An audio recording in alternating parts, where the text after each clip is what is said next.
Mr. Guyev, thank you so much for this opportunity. Well, I was wondering, it's your first trip to Tbilisi, Georgia, or I'm wrong about? Thank you very much for inviting me. Yes, it's actually my first trip to Georgia in my lifetime, yes. Okay, and what's the purpose of this particular visit? Well, I work at EBRD as a chief economist, so my job is actually to understand the economic performance, the political economy of reforms. I am a member of EBRD's executive committee, the top management team, and my job is to advise my colleagues in the top management and the board of EBRD on how countries implement economic reform, and that requires from time to time visiting the countries, talking to stakeholders, clients, independent experts, and that's why I try to travel as much as possible.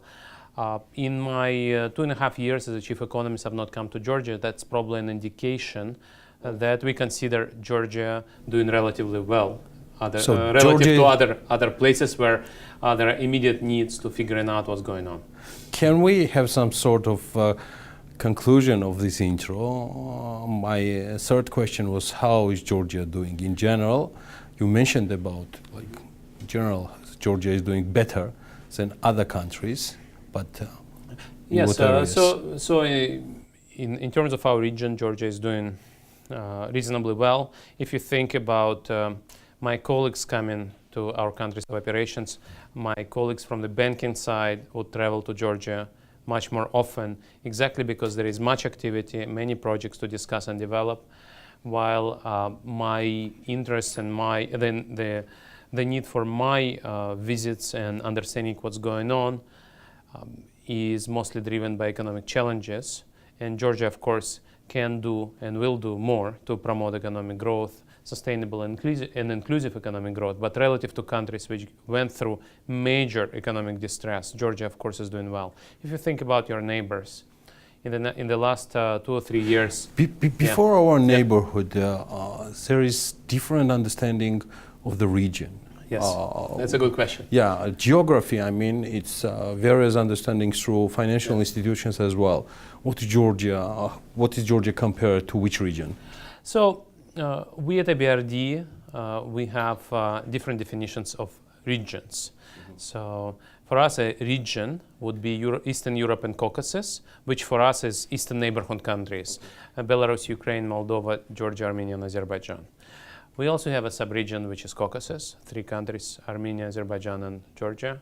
We also have bigger regions, EBRD's countries of operations, which are 38 economies, which include post-Soviet countries, Mongolia, Turkey, Central Eastern Europe, Southern Eastern Europe, Middle East and North Africa, in total 38 economies. So we can make comparisons across those countries as well.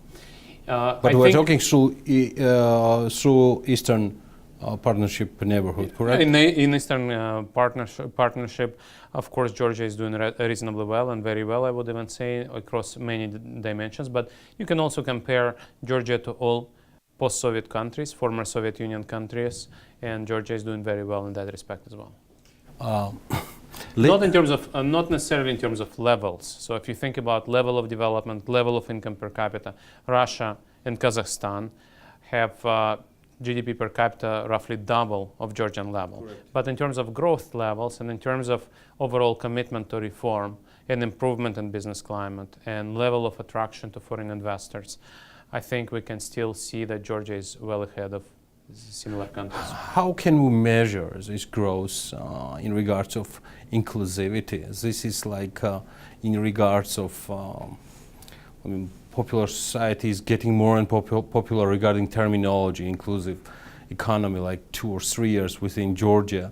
Yes, we do have economic growth, which is quite important for everybody, but we're still facing some problems with inclusivity during all this period.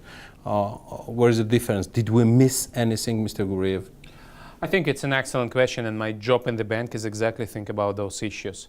After I arrived at the bank, we redefined the destination point of transition, what we call sustainable market economy, and we introduced and offered to the board, and the board approved this new transition concept, which is now a 6-dimensional concept.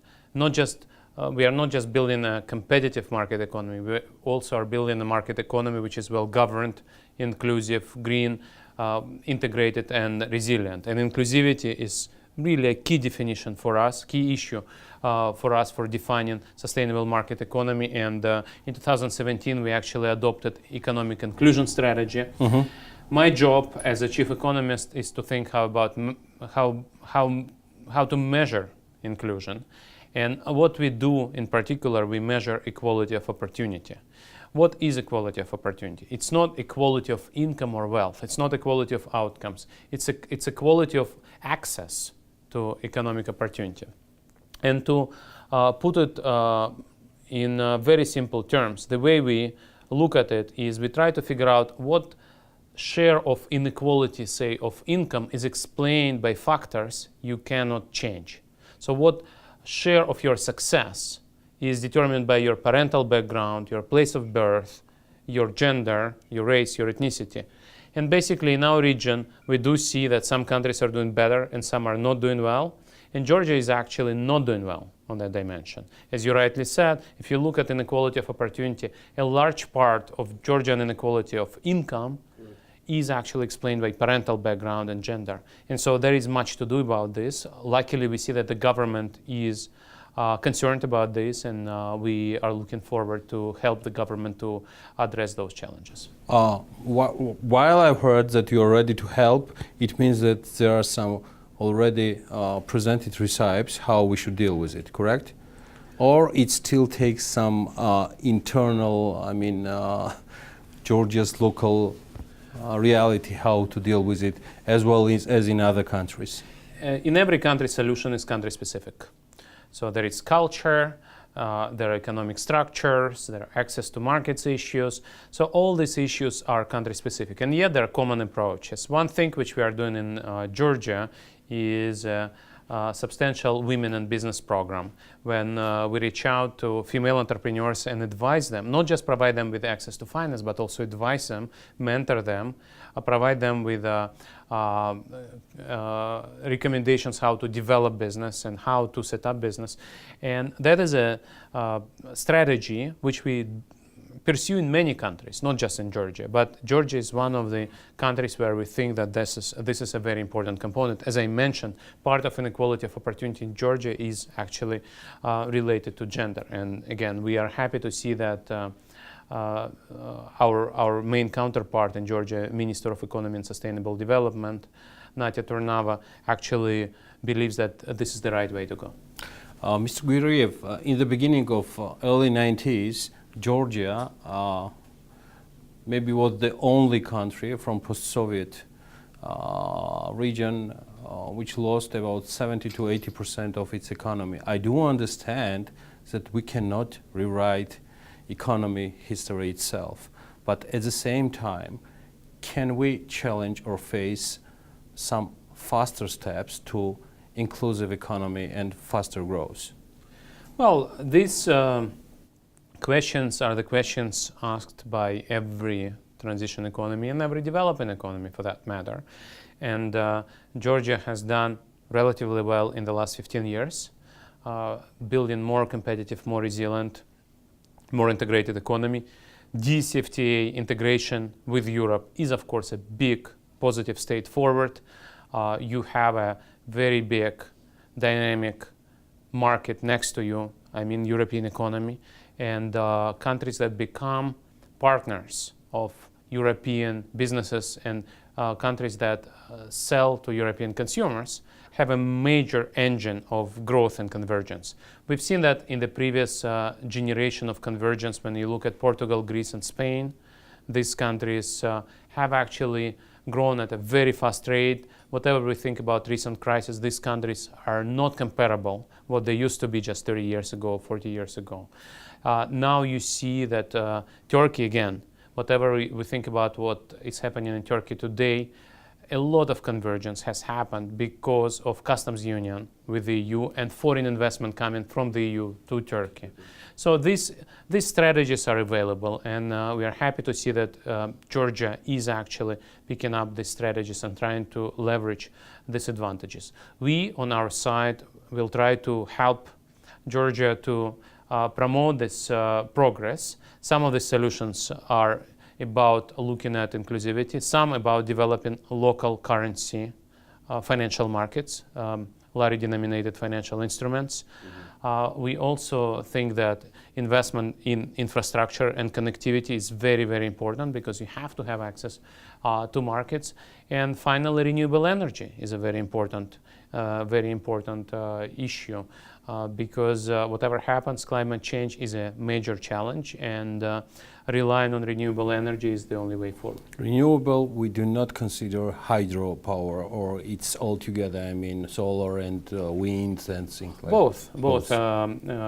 Georgia is doing well on hydropower already, but again, there are some challenges remaining. Correct. And we are supporting rehabilitation of Nguri. We are doing quite a bit of stuff on hydro, but as you rightly said, wind and solar are also very important, and this is a priority. Correct. Yeah. We're choiceless regarding our neighbors as a country, and at the same time, our economy is quite volatile and depends on the economic situation within our neighbors. How our macroeconomic stability can proceed together with the GDP growth in regards that we still too much depend on our neighbors, and at the same time they are our main trade partners. This is a great question. When I refer to our definition of sustainable market economy, I mentioned 6 qualities of a successful market economy: being competitive, well-governed, inclusive, green, resilient, and integrated. And this resilient and integrated are very important. Resilient means that if your external environment is volatile, your domestic financial system, for example, is resilient.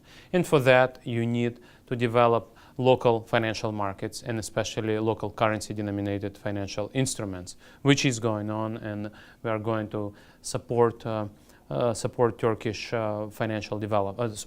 Sorry, I was thinking already about Turkey. And the reason I was thinking about Turkey because Turkey is not doing well in that regard. Georgian financial development. Now, talking about integration, in order to be able to withstand volatility in external environment in the neighborhood, you need to be able to diversify your exports and your sources of investment. For that, you need connectivity. You need to be able to export across different routes. And of course, one of the most resilient and large markets is Europe, and that's why integration with Europe can protect from volatility in oil exporting countries such as Russia and Azerbaijan or Iran, and a big country further south west, Turkey. And I mentioned that Turkey is going through a very difficult period right now. Actually, it's the only EBRD country of operation today which is going through a recession. And unfortunately, we forecast that this recession will probably last until the end of this year. And the growth afterwards will not be immediately fast. It will be, in our forecast, is 2 or 3%. So there are volatile neighbors. But again, if the economy has a resilient financial system, and if you have diversified export destinations and investment sources, then you can withstand these challenges. Where is the golden medium finding solutions in relations with such neighbor as Russia is, where our relations are more than complicated regarding our territory occupation and things like that?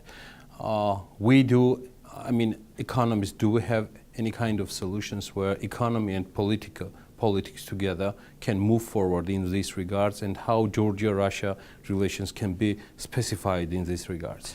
So I'm a chief economist of the bank, of EBRD, and it's not my job to discuss those issues, political issues. Sure. I can just tell you that we do have many countries which have very difficult relationships with each other. Correct. Some of our shareholders actually don't recognize existing existence of other legitimacy, correct? Yeah. Not just legitimacy, but just existence. Just existing of the country Exactly. itself. So I will not name names, but overall, we do business in very difficult places, and we also see occasionally that even if you have difficult political relationships, you can still have tourism and investment. And we do believe that eventually, if you want to improve political relations, you want to improve perceptions of people, of each other, and economic relationship may be helpful. That said, I should say that since 2014, our bank has 0 new operations in Russia. We are not starting any new projects in Russia since 2014. Due to IMF latest projections, Georgia might need within 5% economic growth, what do we have projections right nowadays, to reach the level of the current Bulgaria. This is also the topic of discussions within economists and business society here, but nobody pays attention that Bulgaria will never remain on the same level where it is right now. There is also a discussion, Mr. Guria, about 2 ways how to move forward faster. There is both are tiger ways. One of them is Asian way, where we have a big problem of democracy, like Singapore model, and at the same time Celtic tigers like Irish and Ireland itself, where we also face some democratic challenges. Where is the recipe of this development? Because everybody is in a hurry, and at the same time everybody is still talking about inclusivity. We do have big positive changes within our countries, but at the same time everybody is talking that it's not done to the citizens and to the society, public society itself. So I think this is an excellent question, and one thing you need to bear in mind is what has been done before may not be doable now. In what way? So when Singapore or South Korea reached first middle income status and then high income status, the global economy was different. The way to high income status was a bit more straightforward than now. Today you have 2, I would even say 3 major differences. One is what you've already mentioned, inclusivity. So you need to think about growth, benefits of which are distributed widely. And without that, without making sure that majority of citizens benefits from that growth, it's very hard to move forward. The second challenge is automation. So many low-income and middle-income economies grew at the situation where they could benefit from low labor cost in their countries, and they would attract manufacturing to their countries. Exactly. Now, with more and more automation, a lot of manufacturing becomes less labor intensive, and so low labor cost doesn't matter as much. We now will see factories, industrial factories, coming back to high labor cost countries simply because they want to be closer to the consumer, and labor is not as important because they have many robots. So this is a challenge, and we'll see that many of middle income countries, when they try to reach high income status, they will have to come up with strategies of building services economies, knowledge intensive services economies rather than manufacturing economies. And then the third challenge is, of course, climate change. You cannot develop now through building non-environmental friendly business. And this issue is related to manufacturing, from which you have a very clear indication. You need to invest in human capital, you need to build an inclusive growth, you need to think about market economy, which is not built on heavy industry, but which is built on knowledge-intensive services. None of that is easy, but other countries can do it. And you mentioned Celtic tigers. I would bring bring an example of something which is closer to home is Poland. Poland is now a high-income country, and you can again think about many challenges that Poland is facing. But this is the country which carried out all reforms prescribed by IMF or EBRD, and managed to become a rich country, high-income country. And then let me finish on Bulgaria. Bulgaria and Romania officially are countries which have had about 10 years of cooperation verification mechanism, which means that these countries, from the point of view of the EU, have not been fully successful in fighting corruption. This is a key challenge. So one thing is human capital, the other one is quality of governance, fighting corruption. Without that, you cannot actually build a competitive market economy, high-income economy based on innovation and knowledge-intensive services. In regards of Poland, I just remember another institute and market which we really need to develop here. Is EBRD working with their stakeholders here in Georgia, with Georgian governments and others regarding capital market reform, local stock exchange and things like that, about alternative financial markets, because we still face some dominations of the commercial banks. Yeah, of course. It's one of our priorities in every country where we operate. And now we are working on our new country strategy. The real work will start next year, because the current country strategy will start in 2021, and so that may become one of the priorities. But globally, in all of our countries, this is a very important issue for us.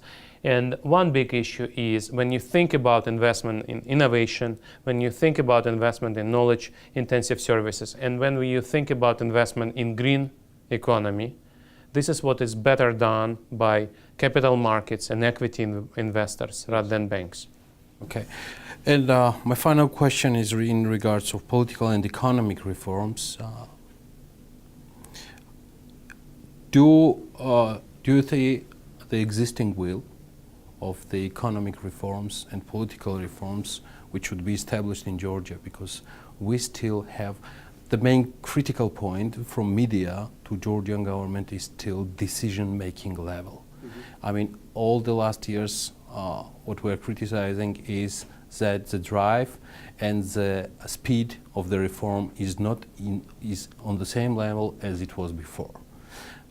Do you feel that this decision-making is on track and on its level it should be? Well, that depends indeed what your counterfactual is. If you look back to the previous, say, 10 years, you would see that indeed the speed of change was higher. If you compare to other countries in the region, then you see that Georgia is still a fast reformer.